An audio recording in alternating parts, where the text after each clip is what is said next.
प्रसंग अब चल रहा था कि हम जब सतलोक से आए, हम धनी थे भक्ति के। इस काल भगवान ने अपने ऊपर रेस्टोरेंट बना रखे, स्वर्ग महास्वर्ग। प्रत्येक जो भी देव है उन देवों के अपने लोक हैं अलग से, जैसे विष्णु लोक, शिव जी का लोक, ब्रह्मा जी का लोक और गणेश जी का लोक, ऐसे। तो वहां इन्होंने अपने रेस्टोरेंट बना रखे हैं। वहां जो विष्णु जी का पुजारी वहां जाएगा, उसने जितने पुण्य किए हैं, भक्ति की है भगवान की, तो उसका टैक्स लेगा वो उस रेस्टोरेंट में 10%, किसी ने 20% उसकी पुण्य कमाई से। और वहां सब सुविधाएं उनको देंगे जैसे होटल में होता है। पैसे उसी के होंगे, खर्च पुण्य उसी के होंगे। उन पुण्यों से भी 10-20% वो ये देवता हम आपसे टैक्स लिया करते हैं। और जब आपकी वहां पूंजी समाप्त हो जाएगी, पुण्य समाप्त होती है, आपको 84 लाख योनियों में गधे कुत्ते जो भी संस्कार वश है वहां भेज दिया जाएगा। और अब हम जो सतलोक कैसे जाएंगे, हमारी भक्ति शास्त्र अनुकूल ना होने से हमारे पूर्व जन्म के जो संस्कार थे वो सतयुग त्रेता द्वापर में अक्षीण हो गए। अब चौथा युग जब कलयुग आ गया, अब इसमें आप देख रहे हो कोई प्राणी सुखी नहीं है, कोई भी सुखी नहीं है। चाहे ऊपर तो आपने कितना चिकना चोपड़ा दिखता हो और चाहे प्रधानमंत्री दिखाई देता, उसको चैन सपने में नहीं है। कोई ना कोई ऐसी टेंशन उसके घर करी हुई है कि वो बता भी नहीं सकता किसी को। तो इसलिए परमात्मा को ये मालूम था कि जब इनके पुण्य क्षीण हो जाएंगे तब इनकी आंखें खुलेंगी।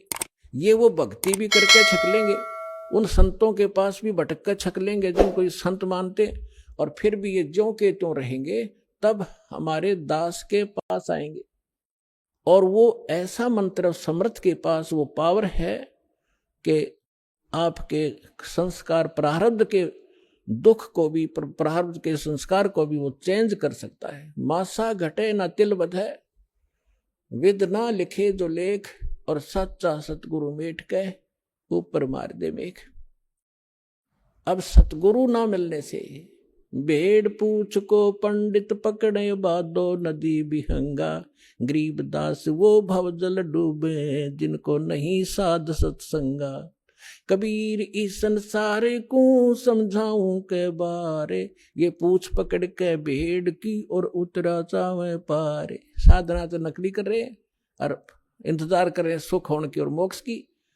कहते हैं संशय शोक सराय में सूतक दिन राती, और जीवित जग में जूती पड़े फिर जम तोड़े छाती। सत साधना ना करने से हमेशा आपके संशय और शोक, ये दुख सदा बने रहेंगे, और जीवित जग में जूती पड़े यहां नरे कष्ट भोगोगे, और फिर जम तोड़े छाती, यम के दूत आगे फिर बहुत दुखी करेंगे जो सत साधना नहीं कर रहे।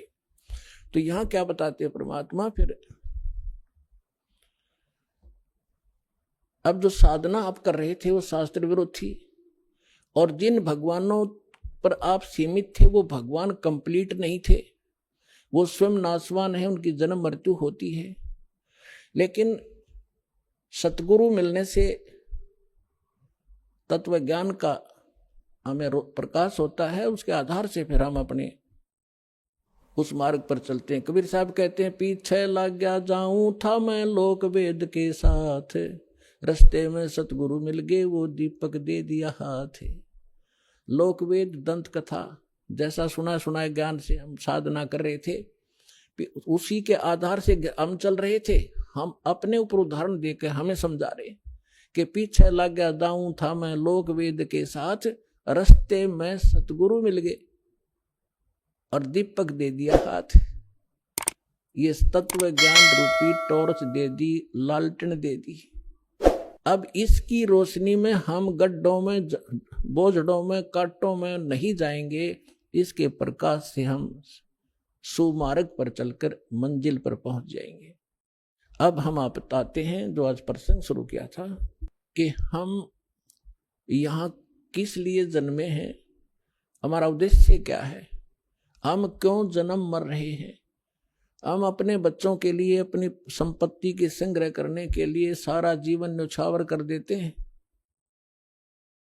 और हमारे सामने या तो कोई बच्चे की मृत्यु हो जाती है या स्वयं ही हम चले जाते हैं, तो उस समय हमारी बुद्धि काम करने योग्य नहीं रहती, केवल हाहाकार, रोना पीटना, अब क्या होगा, बच्चों का क्या होगा, कहाँ जाऊंगा, तो इतनी सी बात समाई रह जाती है। तो यहाँ परमात्मा हमें याद दिलाते हैं कि अब आपको एक विकल्प दिया जा रहा है कि आप ये साधना करो जो शास्त्र अनुकूल है, और शास्त्र अनुकूल साधना इस दास के अतिरिक्त इस विश्व में नहीं है।